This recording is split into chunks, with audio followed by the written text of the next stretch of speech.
नमस्कार, आप देख रहे हैं ग्लोबल भारत। मैं हूं आपके साथ हिमांशु मिश्रा। सनातनियों की आस्था का महाकुंभ और उस महाकुंभ में एक ऐसा हादसा जिसने योगी आदित्यनाथ की आंखें भी नम कर दी। पर हैरानी की बात यह है कि उसी रात एक और भयानक घटना महाकुंभ में होती है जिसकी जानकारी अधिकारियों को भी नहीं है। यह हाल उस महाकुंभ का है जहां चप्पे चप्पे पर सीसीटीवी कैमरास लगे हैं। सैकड़ों अधिकारी पल पल के मूवमेंट पर नजर रखे हुए हैं। सूबे के मुखिया खुद जानकारियां ले रहे हैं और अधिकारी इस कदर लापरवाही कर रहे हैं कि झूसी सेक्टर 21 में हुई घटना के बारे में उन्हें कुछ पता ही नहीं है। कुंभ के डीआईजी वैभव कृष्ण कह रहे हैं कि झूसी में भगदड़ हुई है या फिर नहीं, इसकी जांच की जा रही है। इन अधिकारियों को इस बात की जानकारी है कि कितने लोग हर दिन संगम में डुबकी लगा रहे हैं, लेकिन यह नहीं पता है कि भगदड़ हुई है, कईयों की जान चली गई है। क्या वीवीआईपीज की खातिरदारी करने में ये लोग इतना व्यस्त हो गए हैं कि इन्हें महाकुंभ में चल क्या रहा है ये तक पता नहीं है, या फिर हादसे को छिपाकर मामले में लीपापोती करना इनकी मजबूरी है।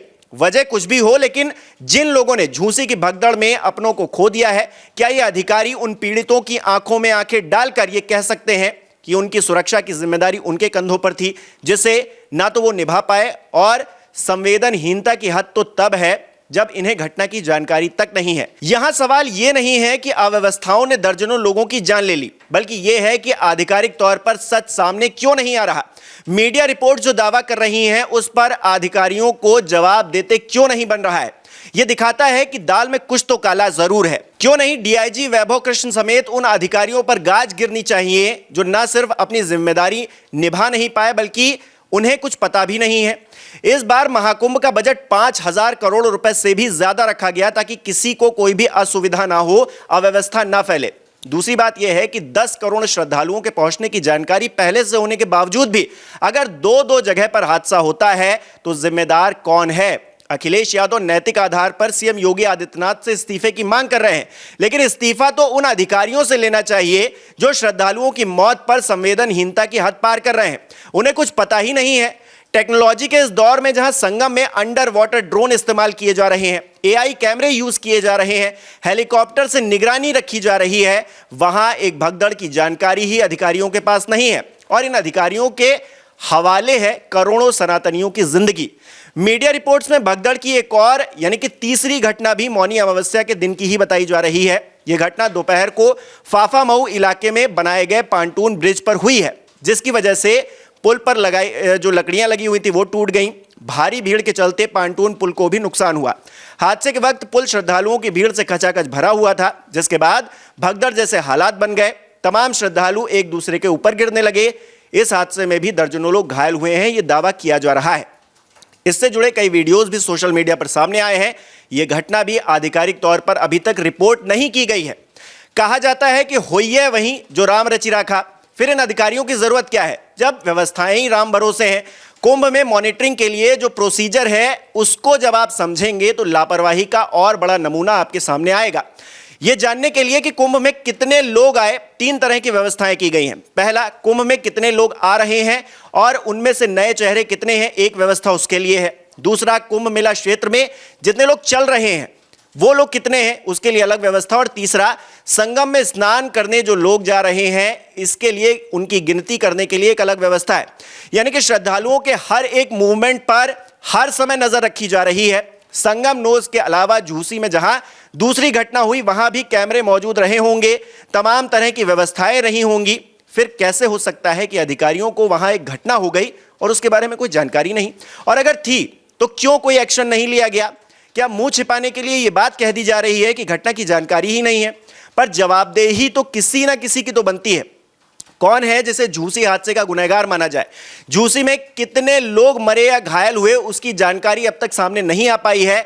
जिस तरह से पल्ला झाड़ने की कोशिश की जा रही है, ये उम्मीद भी कम दिख रही है कि सच सामने आ भी पाएगा या फिर नहीं। सवाल वीवीआईपीज को लेकर भी है, क्योंकि महाकुंभ आम सनातनियों की आस्था का मेला है, लेकिन व्यवस्थाओं को देखकर लगता है कि यह सिर्फ अमीरों के लिए हो गया है। तमाम वीडियो सामने आए हैं जिसमें आम लोग संगम नगरी की रेत को बेड बनाए हुए हैं, आसमान को छत बनाकर सो रहे हैं। कई रिपोर्ट्स में दावा किया गया कि लोगों को 25-25 किलोमीटर तक पैदल चलना पड़ रहा है, जबकि दूसरी तरफ वीवीआईपीज के लिए शांत सुसज्जित घाट है, अंदर तक गाड़ियों का एक्सेस है, लग्जरी टेंट है।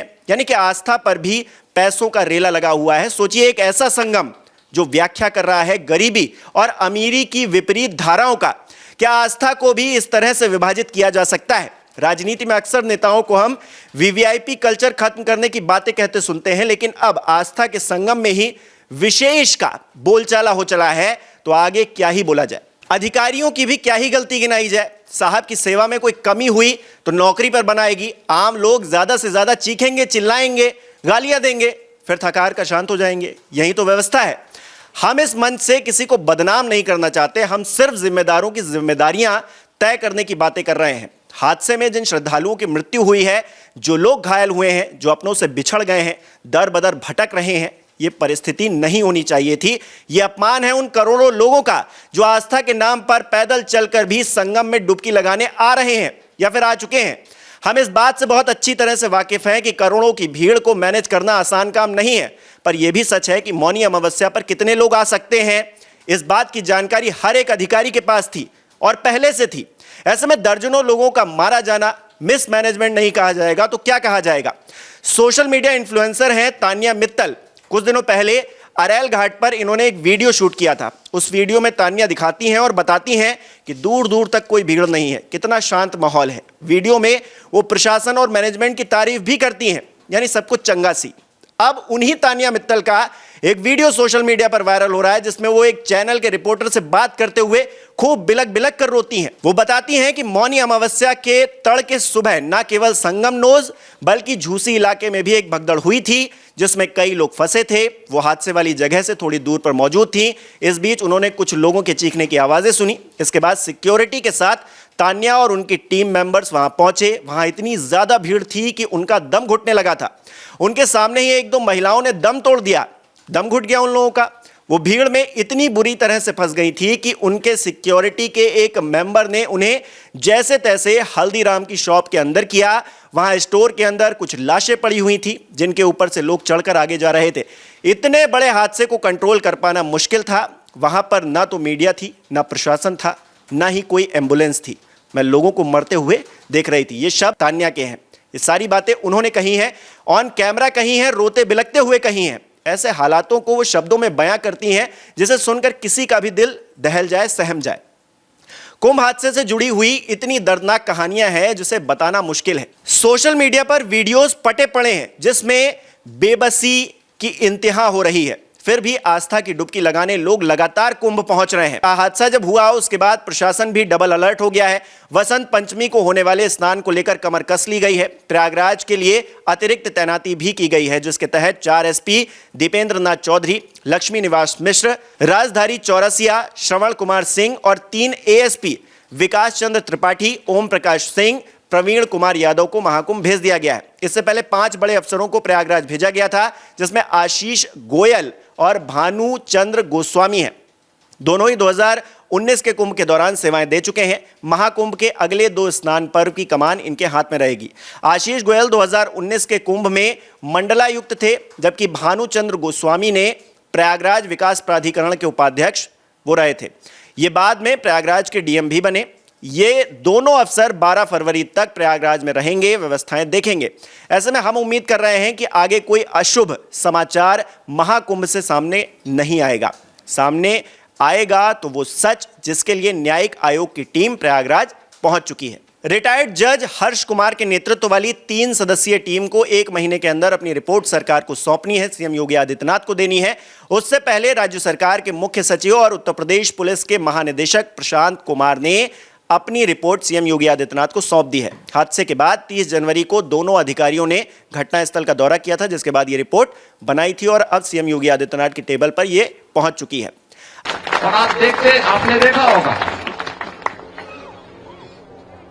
कि जो सनातन धर्म के विरोधी हैं, वे लोग प्रयास कर रहे थे कि संतों का धैर्य जवाब दे दे और उसके बाद जग हसाई का एक कार्य कराया जाए।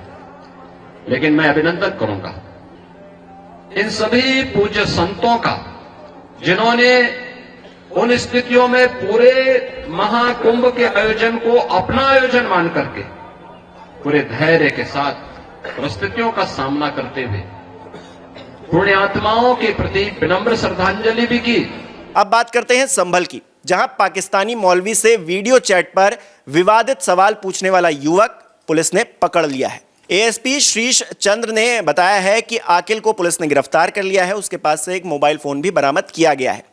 लगभग 2 हफ्ते पहले सोशल मीडिया पर एक वीडियो वायरल हुआ था जिसमें पाकिस्तानी मौलवी के साथ आकिल भी था, जो संभल हिंसा में मारे गए मुसलमानों को शहीद का दर्जा दिए जाने को लेकर बात कर रहा था। लेकिन जैसे ही ये वीडियो वायरल हुआ, पुलिस ने आकिल की तलाश शुरू की और अब जो है उसे पकड़ लिया गया है।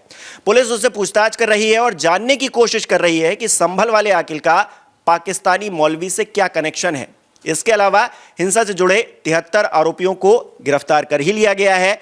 बीते साल 24 नवंबर को संभल में हिंसा भड़की थी, जिसमें 4 लोगों की मौत हो गई थी, जबकि 30 से ज्यादा अधिकारी और पुलिसकर्मी घायल हुए थे।